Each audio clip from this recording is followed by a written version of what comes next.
Welcome back to BalaCore Fitness Show here on your hometown station, AM 1220 KHTS. I'm Ellen Como, the host of the show today, and for most weeks, all the time, the host of the show. And we were talking about the holidays, the big elephant in the room, something that's happening tomorrow. It's pre-Thanksgiving Day today, and some people are actually celebrating Thanksgiving today, Friday, all different days. Everyone's running around getting their last-minute things. I'm noticing with my members, the stress levels going up and the workouts going down and the nutrition changing quite a bit. So I'm noticing all these things and sharing different experiences that I've had over the years, and especially when it comes to fitness through the holidays. And I've got to say, one of the things that you need to keep up on in the holidays is your sleep. I always talk about that. That's the number one thing on my healthy quadrant that I talk about and that I teach all the time. One of my healthy keys of fitness, sleep is the top one, because if you are sleep deprived, there's a lot of things. Your immune system goes down. Your body's holding on to hormones that will help you gain weight. Isn't that nice? We're already eating stuff that are going to help us gain weight. Now our sleep depravity is going to help us as well gain weight. And you can't think as well. You don't handle stress as well. So your decision making goes down. There's a lot of things that happen because when you are sleeping, that is when our body heals itself. That is when our cells are rejuvenated. So we really need to get our rest. I might start decorating my house and I'll keep decorating until 2 a.m, knowing I have to get up at 5 because I get so focused and I get hyper-focused on whatever I'm doing around the holidays, especially all year long, but around the holidays, I notice it's more. And I've had to learn how to back up and say, nope, got to get my sleep, got to get my workout, got to get my nutrition. Those 3 things are really important. And like I always tell everybody throughout the holidays, especially, stay hydrated for a lot of reasons. One reason, when it's colder, people generally aren't going to be drinking as much water as they do when it's hot outside. We just don't have that craving for some reason. So more people dehydrate in the winter than the summer. Did you know that?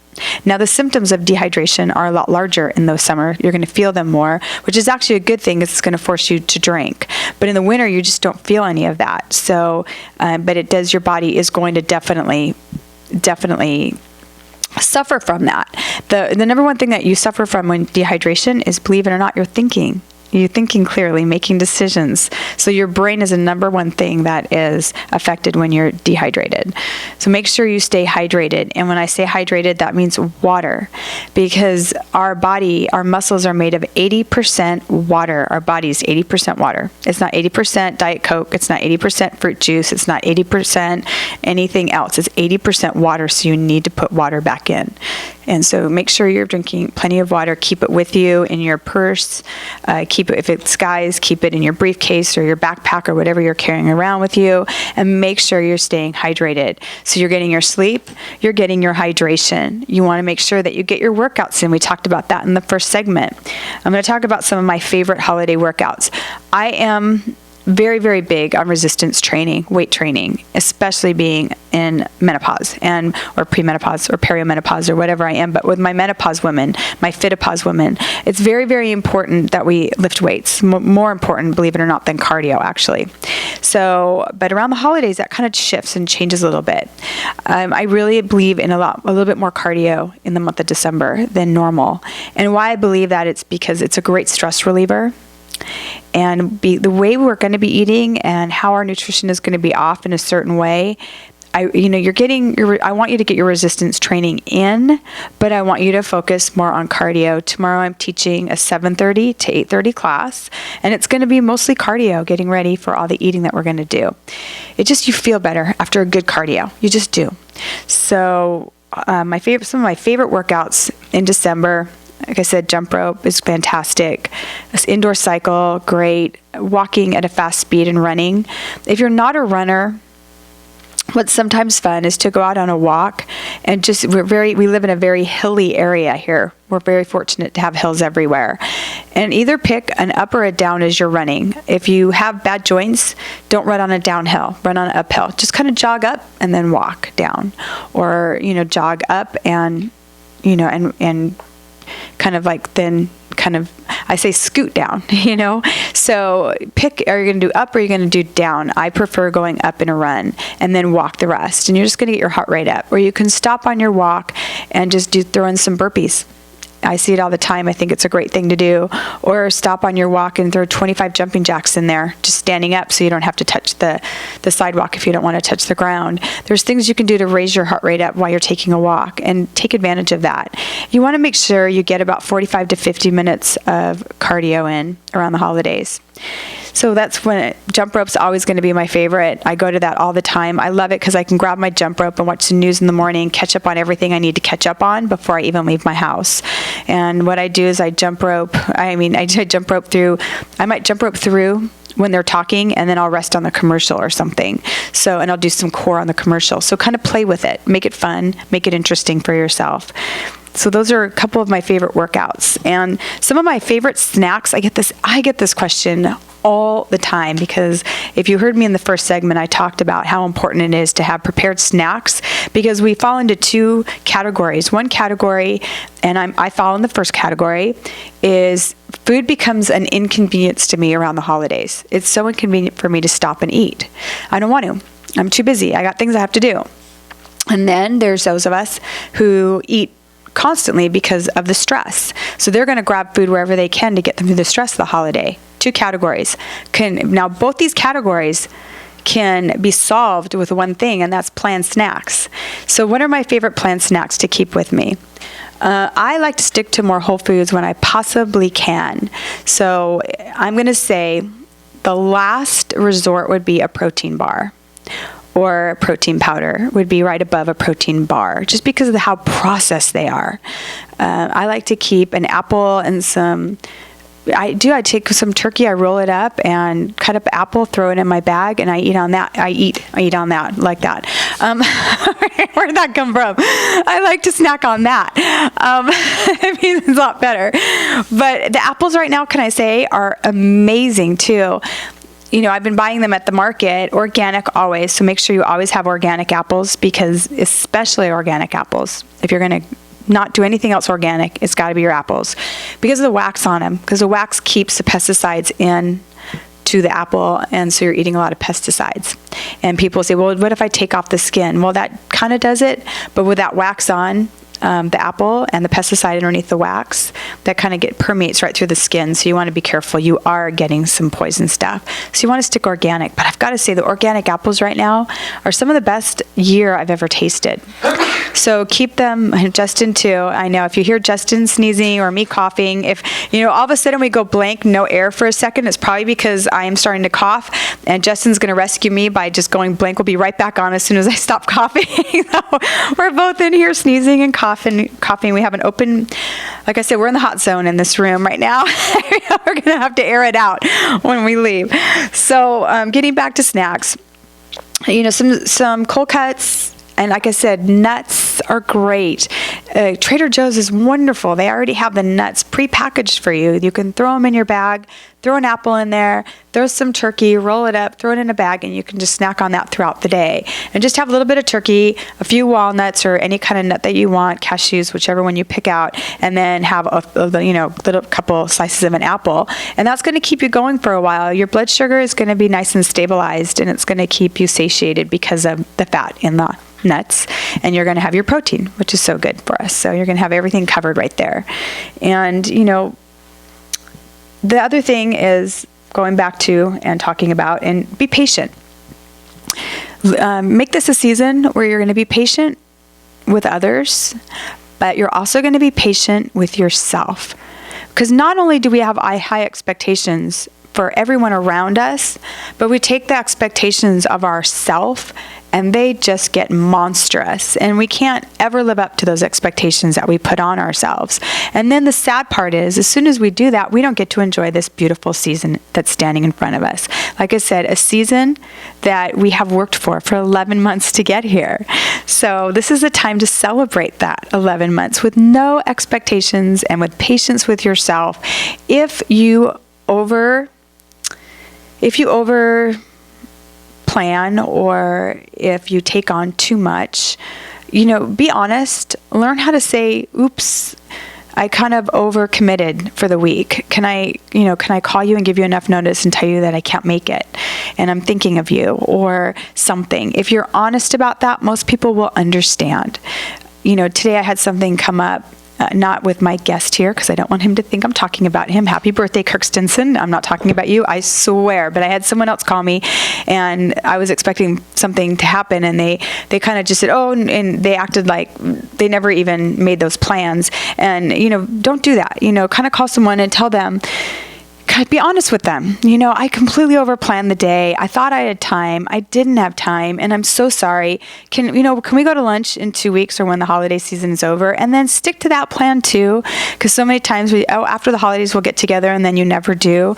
Try not to make plans that you have no intention of ever fulfilling, but don't be patient with yourself. And if you overplan, don't be afraid to say so, because probably I would say 99.9% the person on the other end of the phone or the other end of, that you're talking to is going to go, I get it, because they probably overplanned as well. So have some patience with yourself, and then be real realistic about your time. What time you have to spend. What time you have to spend in the gym. Like I'm saying, try at least 3 hours a week. Try to keep it to 3 hours. That's a great, that's going to get you through. It's not too much. You can do it. But be really realistic about the time that you have to spend, and make sure you spend it there. Those are 3 hours you carve out. Those are 3 hours you carve out. So you want to be very, very specific about what you can do. And then with the people around you, if they call you to tell you they overplanned, be forgiving about that, and be thankful that they're being that honest with you, because I think there's nothing greater than someone being honest and having that respect in you to be that honest with you. Sometimes when you kind of try to make excuses, or try to maybe tell a little white lie, to me that's always a disrespect to somebody. You're disrespecting, and you're kind of assuming they can't handle the truth, like that line out of that famous movie. And I think we can all handle the truth, and I think we all respect the truth a lot more, because that tells us that that person values us and respects us enough to tell us the truth. And you don't have to tell the truth to hurt somebody's feelings, but I think if you honestly come from a place from your heart where you're saying, I thought I could do it, I just can't do it. I am so sorry. If you get a phone call like that, be patient and be respectful and be understanding. And then figure out what you can do to maybe even help them if they need help, if you have some extra time. Because I'm talking about the people that are so busy and have all this stress in the holidays. But now let's talk about the people that don't really have a lot of family. They don't have a lot of stress because they don't have a lot to do around the holidays. It's kind of a lonely time for them. So, if I'm talking to you, one of the best things that you can do, one of the greatest things that you can do, is volunteer. We have so many things going on. Tomorrow, they're going to be serving so many meals to people that can't afford them. Find out in this valley where those are going on, and go show up and commit your time to help. Because that's one of the best things you can do, is help others in this season if you have extra time on your hands. Or that friend that might call you and say, I'm so sorry, I overplanned my day. Maybe you can ask them, oh gosh, I totally understand, but what can I do for you? And be sincere about that and say, no, really, not can I do something for you, but what can I do for you? Don't ask them, don't give them the opportunity to say nothing, to say, no, what, there's got to be something. If you're overplanned, is there an errand I can run? Listen, I got nothing to do. And then you're doing something for somebody else. As soon as you lift yourself outside of who you are and do something for somebody else, you're going to get more fulfilled. So if you're kind of going into this holiday season in kind of a quiet way, it's a great way to get involved. And you're going to be with other people that are giving as well. And I can't just, walking into a room full of people when everybody's focused on giving to others, there's nothing more warm than that. And you're probably going to meet some great friends. And you might actually meet some long-lasting friends that you might have forever. Some of my greatest friends that I talk to and every single day and do things with and love the most, I have met when I have been volunteering and doing something for others. So make this a season where you actually carve out some time to do something that has nothing to do with you. I know we always have trees where you can adopt a senior, or where you can adopt a single mother or a family. There's so many different ways that you can get involved. And if you don't have the financial ability to do things, then you have your time. And if you have your time, give your time. Give whatever you have to the season, because the more you give to it, the more you're going to get out of it. So I just want to put that out there, for anyone who's sitting there kind of going, oh gosh, I'm like not even looking forward to the season. It's going to be kind of lonely. It's only going to be lonely if you make it lonely. So and then reach out to seniors. This is a great time of year to reach out to seniors in some of the senior homes. And if you have younger kids, it's so good to get them involved in giving from a young age, because then they grow up and they become givers as well. So volunteering is a very important thing this season. And then, just be fortunate. We're also fortunate, and we have so much to be thankful for. And let's stay focused on that, because how we're going to go into this season is a choice. We can choose, like, oh my God, the season's coming. Here it is. I'm going to, I got this, I got that, da-da-da. Or we can go, gosh, the season, it starts tomorrow. It's going to be a crazy next 6 weeks. It's going to be full of joy. It's going to be full of surprises. It's going to be full of things that I just don't even know. I mean, there's going to be things that I haven't even seen yet that are going to happen, and enjoy each and every one of them. So that's what I have to say about the season, about the holiday.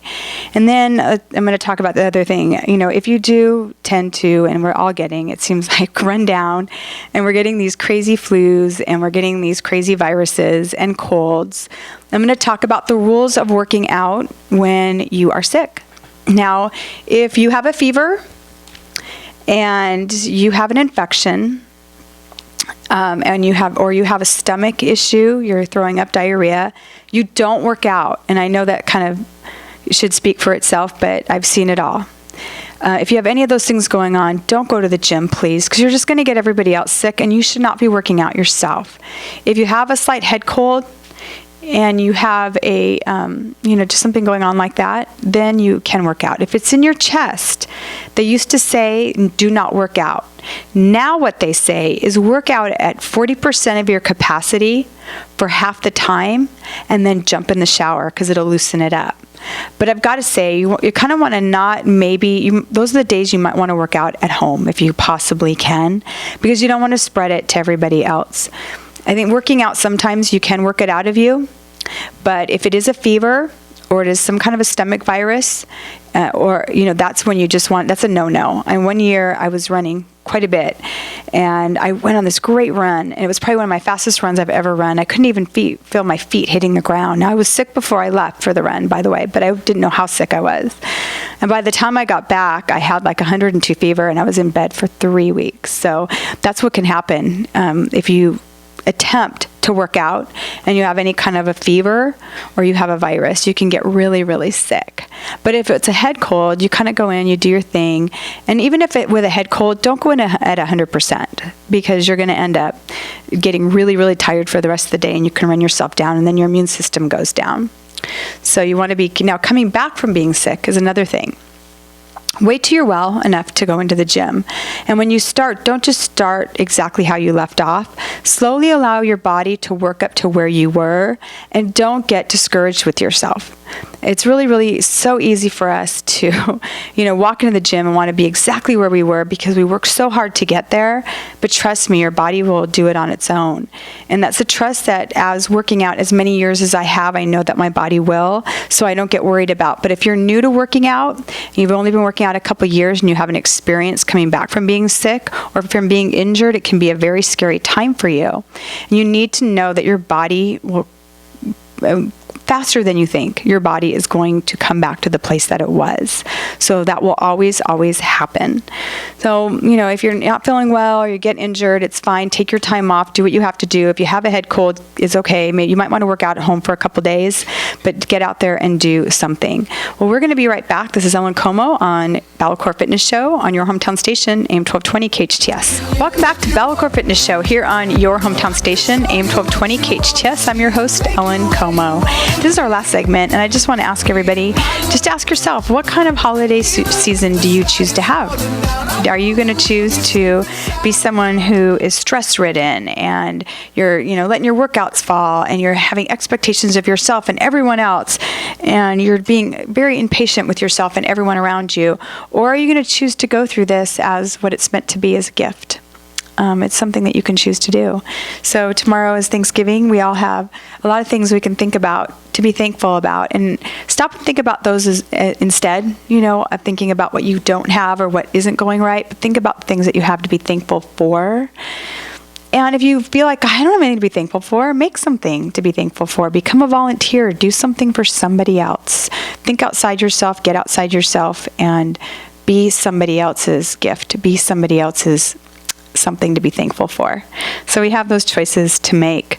I'm going to run through some of the stuff that, has always helped me get through the holidays, and that's keeping to my workouts, because those are so important to keep me on my routine, my nutrition. Make sure if you're going to an event, don't starve yourself all day and show up at the event, but eat very healthy throughout the day along with your workout before you get to the event or the big dinner or the feast. And then make the feast about the people and not about the food. The food is just there as something that we do. It's a social thing for all of us to get together for and do and share, but make it more about the people that you haven't seen or you haven't been in touch with, or you get to see all the time and now you get to celebrate with them. Also, don't starve throughout the day and then show up and have alcohol, because that can always turn out to be not such a pretty thing. And then you can be careful too about that as well. No drinking and driving. I always want to throw that in there, especially around the holidays. It can happen. Thank God for Uber, right? We can just make that phone call and get anywhere we need to get very safely. Don't have expectations, and don't have expectations on yourself or others. Allow the season to open up as a gift. Unwrapping, first open the bow, then the wrapping, and then the box to reveal inside what the holidays have to bring you. So look at it that way. Don't try to see what's in the box. Don't shake the box. That takes all the fun out of it. Allow it just to open up and to see the beauty that it has inside to share with us for the season. Keep stress. We can't help stress. It happens. Things happen. We think we're going one way and the day turns a different, completely different direction. Today I got up thinking 3 or 4 things are going to go completely different, and that didn't. And that's okay, because those times are going to make me better, and they're going to be things that, actually better things come out of it sometimes. So just the stress you can all keep as low as possible. You can help stress with the workouts. You can help stress with getting proper sleep. You can help stress with eating well. And you can help stress with taking down your expectations. And then make this a season of appreciation for every little thing that comes your way. So you can choose to see those things to appreciate, or you can see this as a season to complain about what you don't have and what isn't good enough and all the stress you have and how this person needs this, and it'd be so nice. And I know I'm talking like unicorns and rainbows right now, but if you take anything out of it, we can give it a try, can't we? And that's all I'm asking, that you kind of step back and give it just a try to see what happens. And if you kind of go in with a different perspective, see what happens with the holiday. So many people I talk to never really enjoy the holidays at all. They just kind of get through the holidays, which is such a sad thing to me. And again, that's a choice you can make. Now, working out, I'm going to go back to that. Something I forgot to say. Some of my favorite workouts, when I was talking about that, is when everyone gets all their decorations up. I love to go out in the evenings and just take long walks and look at the lights instead of in my car and driving. I love going around and just seeing them. We have some great streets that are completely decorated all around the Santa Clarita Valley. Park your car, don't drive your car, and walk and get some exercise. So that's another thing I want to ask. There's so many running programs and walking programs I've started in the holidays at night looking at lights. So it's a really great time, if you've never done it before, to get out and see the beauty for itself. So go ahead and make sure you get that back to the workouts.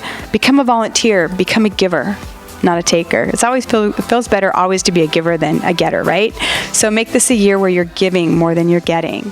And what are you thankful for? I'm thankful for the people that love me, my friends and my family that love me for the crazy person that I am. So everyone have a great Thanksgiving Day, and I'll be back in 2 weeks. Bye-bye, everyone.